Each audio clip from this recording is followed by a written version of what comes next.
We're going to begin, as always, with Agent Carter, and why don't we, folks, go ahead and just start right in on it, shall we? Putting 25 minutes on the clock so that we all get to say our piece a little bit, and I want to start this week with Dan Torrey. Dan, because we can actually hear Dan, and he can hear us. So, Dan, what did you think about this week's episode of Agent Carter? This is the Iron Ceiling.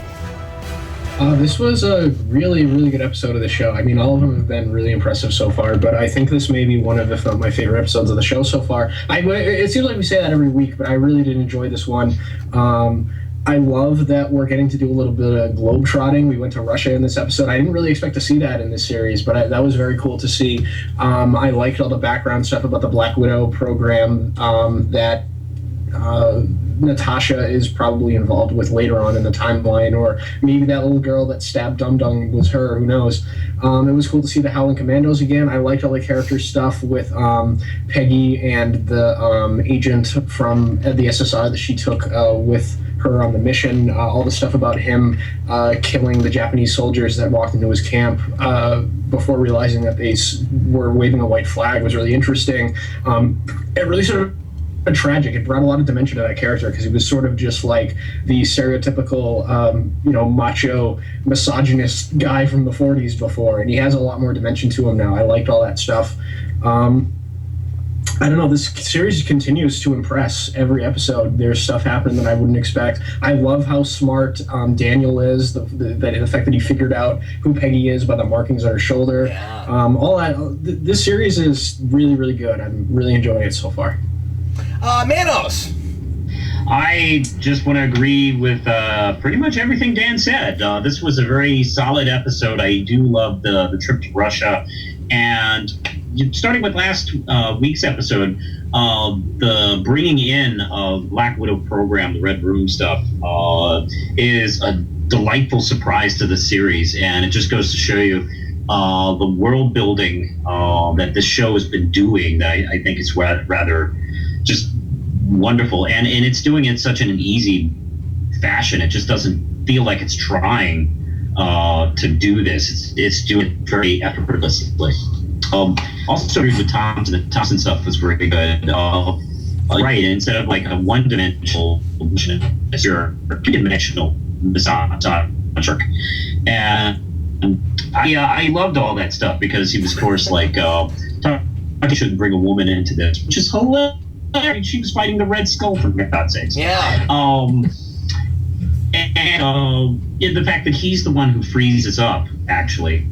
And if you have any doubt that Peggy is a much better person than him, just imagine how he would have reacted if it was the reverse. I mean, to him, I mean, he would have probably had her like completely like thrown out of the agency if that happened. So yeah, and of course, I'm with you 100%. I think that little girl is is the Black Widow, is Nastasha. The character, they established her age in Winter Soldier, but it was just simply a file. I mean, that could have easily been faked. In the comics, she is around, I guess, 80 now, because she was born in the 40s or late 30s. She was a child in the world. So I'm that repeating itself in the Marvel Cinematic Universe as well.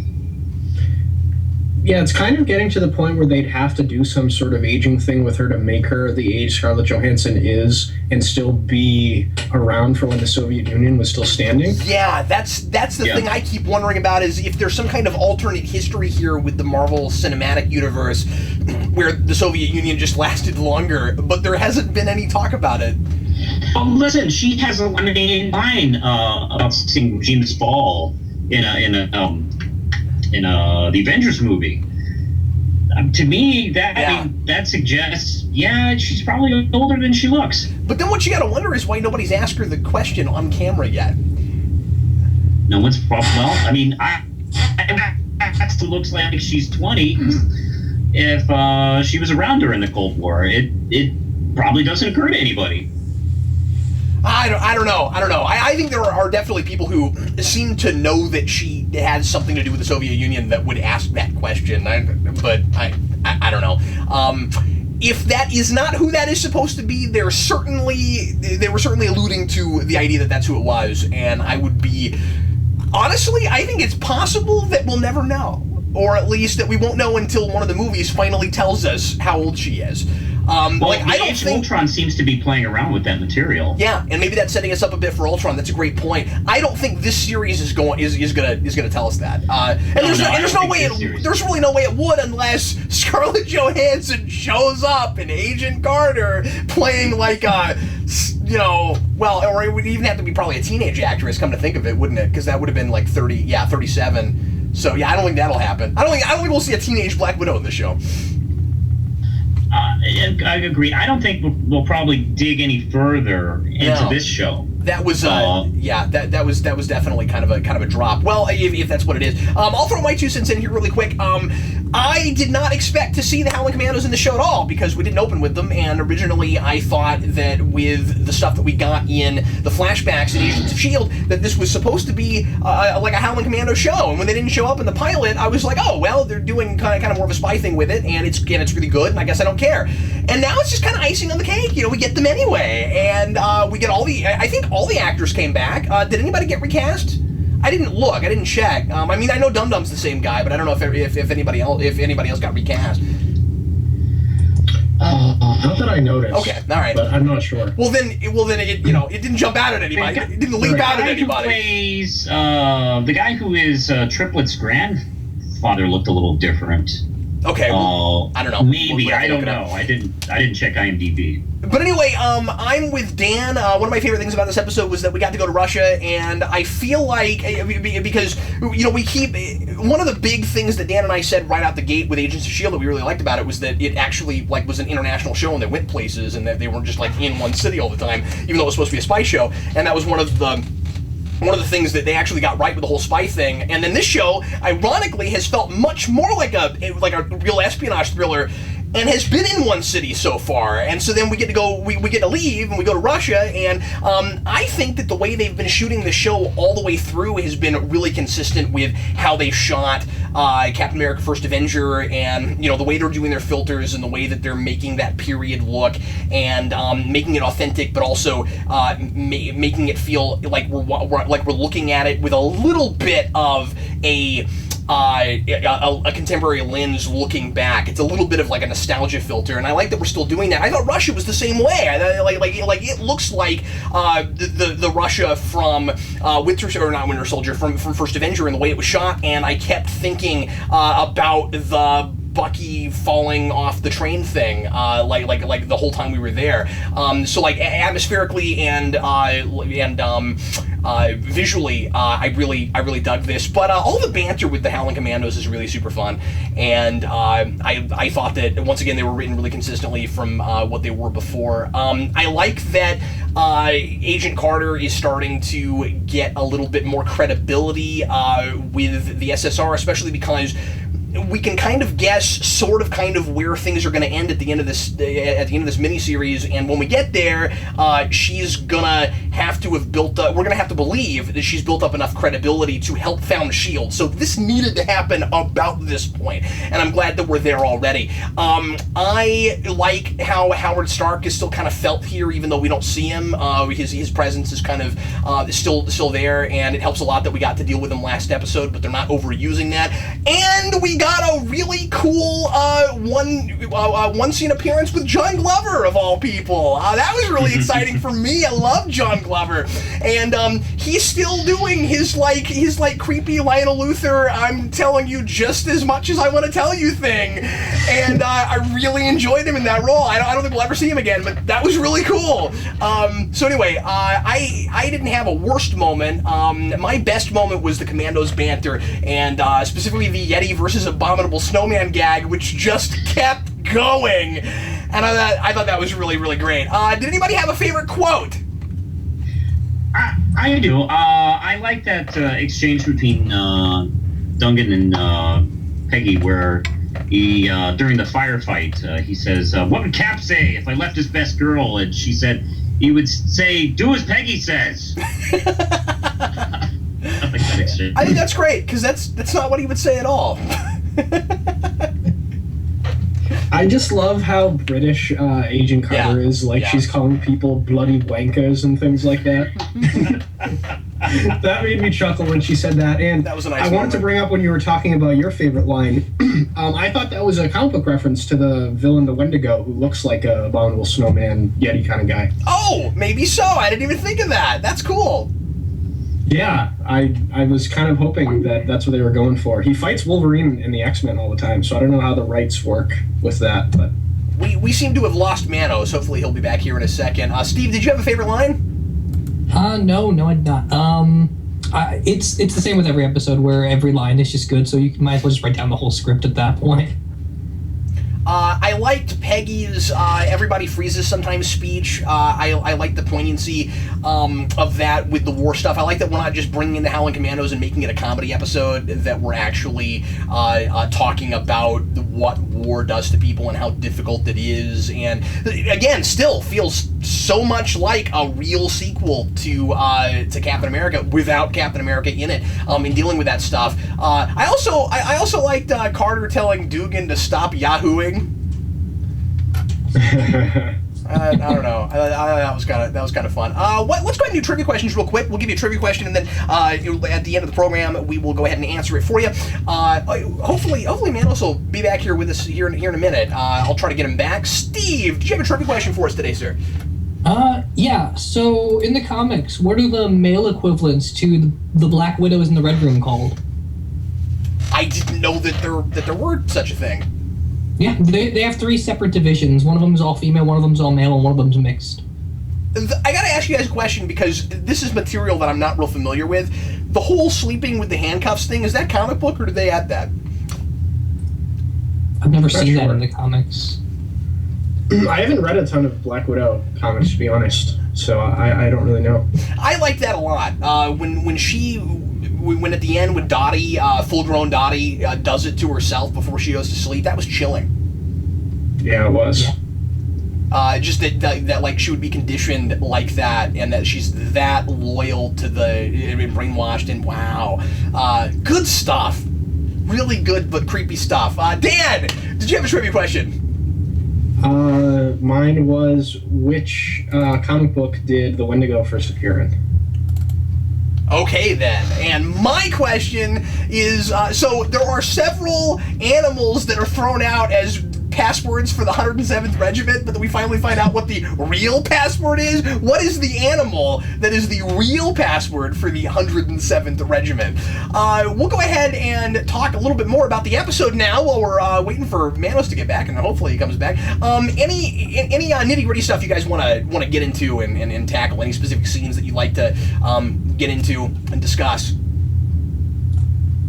There was one moment that I don't think we mentioned where, in the very opening, wherein Peggy's talking to Dottie, there was a line I really didn't like when she says that you sound like Captain America.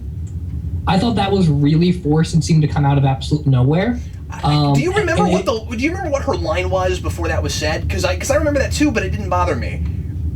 She was talking about the fact that she should go to Brooklyn first because it's better to get to know the people before you see the sights of New York. Oh, is that all it was? And then Dottie's like, you sound like Captain America, and I don't think that makes a lot of sense, even though Steve's from Brooklyn. I thought he was referring to a different line. Now I wish I'd written that down, because it's been a few days and I don't remember. Okay. Well, that didn't bother me in the moment, but I can't argue with you because I don't remember the whole context. Well, I've only seen the episode once, too, so I'm not sure. But just the first time, it really took me out like that. That feels really obvious, considering what we did last episode. If we're throwing out criticisms, I've got a minor one. I feel like there have been episodes where, especially like maybe second or third, I forget, where I felt like the sexism thing is maybe a little bit more in our face than it has to be. Where I'm at with it right now is I just wish we would stop talking about it in exactly the same terms all the time. Like just like show people not taking her seriously rather than constantly having to talk about it in the exact same terms. It seems like we keep opening episodes with it, and it feels like, and I don't know if this is on purpose, like it's almost just for in case a new person comes in and is watching the show and needs to know what the status quo is, and it's like, just so everybody knows, these men don't take her seriously, and we just keep every episode saying she gets coffee. We don't take her seriously, and I'm kind of okay. I get it. You know what I mean? Like just have them treat her that way. We don't have to keep talking about it in exactly the same terms. Yeah, I agree. Although I think that's a little bit less problematic in this episode, mostly because by the end of it, we don't have some kind of moment where they talk about sexism. It's just the actions speak for themselves, and I think that's the best way to handle it. And I mean, at the same time, I'm glad that she continues to just kind of, show everybody how good she is at stuff without it having to be like women are better at things kind of message. Like I don't think it is that. I think it's just she's very skilled, and if they would pick up on it, they could utilize that, and then they kind of start to utilize that, and then naturally, of course, because it's good drama, and I think it's built up well. When you get to the end, they're finally starting to take her seriously, and the other shoe's about to drop, and that's handled really well. Steve and I are watching other shows where that sort of thing is attempted and feels really contrived, and here it's handled really well. Arrow. Yeah, I didn't want to say any names, Steve. I didn't want to. That episode, this week's episode, I'm just so mad that I feel like I need to slam it every time we do a show this week. Well, that's not very nice. Trying to get Manos back in here. Dan, did you have any scenes you want to talk about? I really liked all the stuff about Dum Dum Dugan and his preferences of alcohol. I thought that was pretty fun, how he was like talking about how the Germans are really good at beer, but Americans make the best bourbon, and then at the end, the Russian scientist they save takes a swig of the bourbon, and he's like, "This is awful. Do you have any vodka?" Yeah, but then he immediately goes, "Can I have the rest?" Yeah. I thought that was really funny because, supposedly the saying in Russia is whenever a bottle of vodka gets opened, the cap never goes back on because they just finish it while it's open, initially. So I thought that was very fitting. I mean, it's stereotypical, but I guess it's true. Yeah, but it's fun. Yeah, I mean, it reminds me of the whole Scotty in Star Trek's got to constantly drink scotch thing. Manos, welcome back. Did you have any specific scenes that you wanted to talk about that we may or may not have talked about? Oh, okay. Well, forgive me. Sorry about that. No, that's all right. Lost connection. Well, outside of the scene with baby Natasha, I do like in the alcohol scene, actually. I mean, I love how we cut back to Dum Dum, and he looks like he just lost someone very dear and important to him. Yeah. I thought that was so funny the way that was treated. He's like, "Bye, bourbon," after he gives it to the guy, all remorseful and stuff. The only thing missing was a single tear coming from his eye. One man tear. I don't imagine that we will keep doing more stuff with them in this miniseries. I kind of think that this was their episode, and that's good. I mean, we don't have to do more with them because I'm satisfied. It was fun to get to see him again, and once again, I keep saying that every episode, or not every episode, but every Marvel movie, with the exception of probably Guardians, is somehow enhanced or we have more background for and watches differently. And now even Winter Soldier will watch even more differently than it has before because we've got the Commandos in this, and Winter Soldier or First Avenger also. But I just think that's really cool.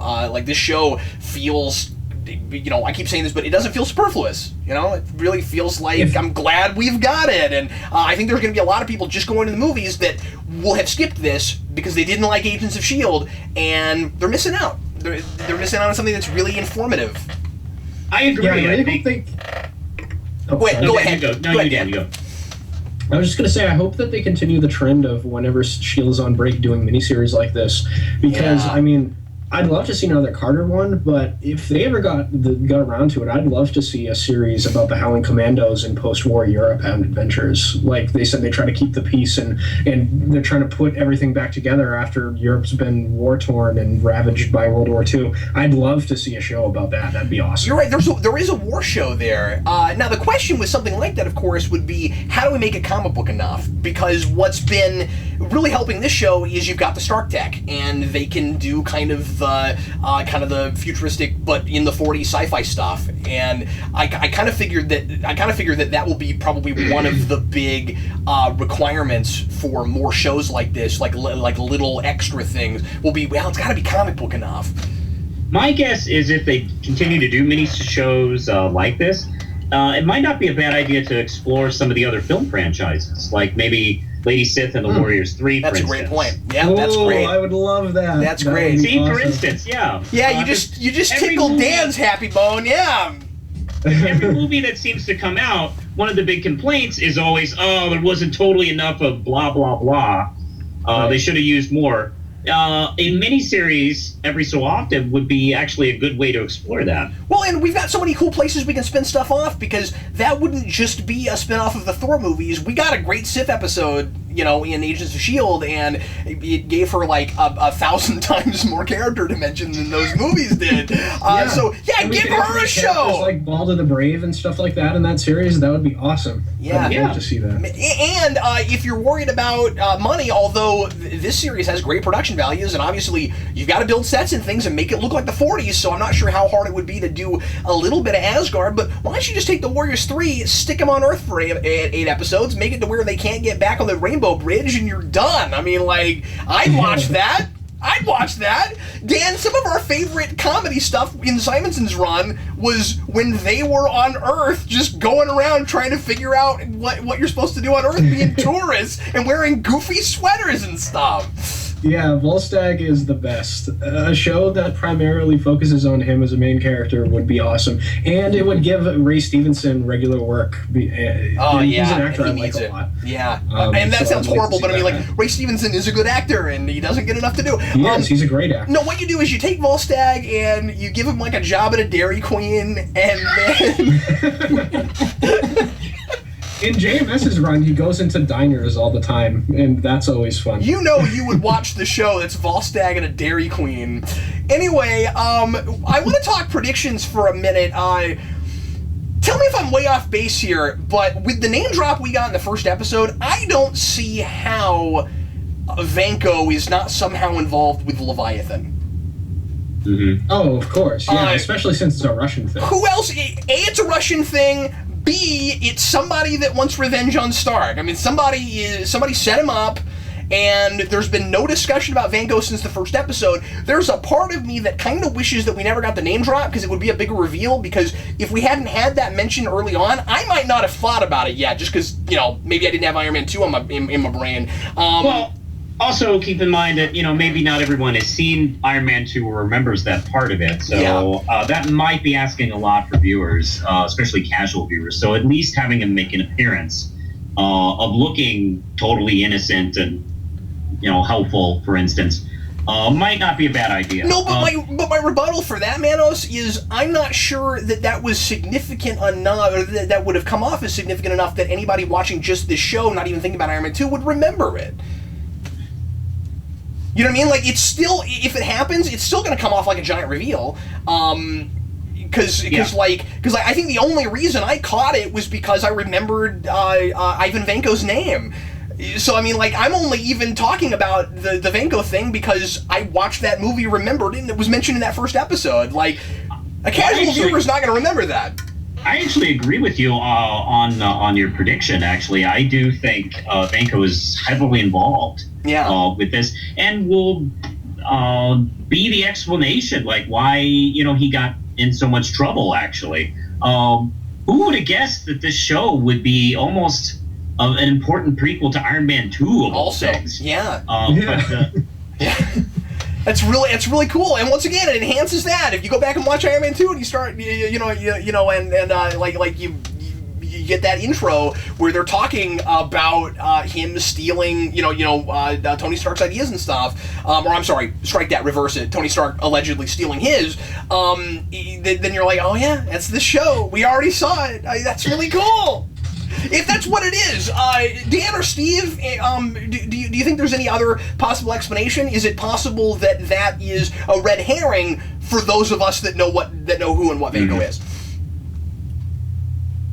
I think Vanko's probably going to be involved in some capacity. I don't see how you miss that opportunity, to be honest. Yeah. Yeah, agreed. I feel like it's almost the most predictable and obvious, but also the most natural thing to do with it. Yeah, I hope that's what it is. That's really cool. Yeah, I agree with the idea that it could be a red herring, which would be clever, but it's not done in such. He's not introduced in such an obvious way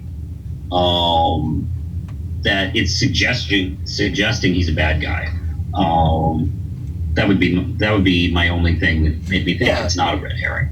It's not like the Agents of S.H.I.E.L.D. issue where it's the reverse, where the origin of Skye is so obvious that it's almost bad at this point. In this, it's so obvious that it's perfect and you wouldn't want to do anything else. Here's the big question I got to ask you guys, because it's been a while since I've dealt with Iron Man 2. Where was Vanko's father when he dies at the beginning? Was he in Russia? He was in Russia. Was it not a Russian prison? Or it wasn't a prison. It was just his home in Russia. Oh, okay. Because if he is involved in setting up Stark and all of that, it seems like it's going to have to be something that is somehow swept under the rug and nobody knows about it. Because otherwise, it seems like that would have come up in Iron Man 2, right? Like that his father... It could be a Hydra thing, too, because they mentioned in Winter Soldier shortly after the event, those flashbacks in Iron Man 2, that Howard Stark and his wife died in a car crash. So maybe it's like a Hydra cover-up thing to keep him alive. Oh, yeah. You know what? I bet you're onto something there. I forgot all about that. Cool. All right, well, we'll keep talking about predictions on this when we get more information next week. Let's go ahead and finish off the show with the answers to our trivia questions. And Manos, we already did the trivia questions. Did you have one? I did not. Okay, cool. Well, then, no harm done. Let's move on, then. Steve, what was the answer to your trivia question, sir? The male equivalents to the Black Widows are called wolf spiders. Okay, I knew it was going to be a spider something, rather. Yeah, they're called the Wolf Spider Ops, and there's a couple of significant characters in there, but they don't make a lot of appearances in the comics. That's really cool. Dan, what is yours, sir? The answer to mine was the Incredible Hulk. He was originally a Hulk villain, so I suppose we could see him in some capacity if we ever go back to Russia in this time period. That'd be really cool. Yeah. That's cool that you caught that. Good on you, Dan. I'd never heard of that before. The answer to my trivia question, the real passport for the 107th Regiment was Eagle. Of course, right? Because it's Captain America. It's patriotic. It's very American, of course. Anyway, everybody, thanks a lot for watching, and those of you that are watching the Agent Carter video separate from the whole thing, this is weirder live, or not live. This is a lot weirder not live. Anyway, so now we're going to say goodbye, and then for some of you, we're going to just keep talking. But anyway, so we really like this episode, and we will come back with you again next week with another episode that I am going to be very surprised if we don't also really, really like, because this thing has just been super solid all the way through, and I should have said this earlier, but real quick, I will also say that this is a show that is really smart, that they gave it just the 8 episodes, and that they're not trying to drag it along and string it along forever, because it's really tightly plotted, and it's really, really nice to get to see that for something like this, especially contrasted to Agents of S.H.I.E.L.D. So anyway, that's the thing I'm really super excited about with it right now. Anyway, thanks for watching, folks, and we will see you again next week. I'm Captain Logan, and this was Dan Torrey. Thanks for watching, guys. Steve Baxi. See everybody. And the Real Manos. Goodbye, everyone.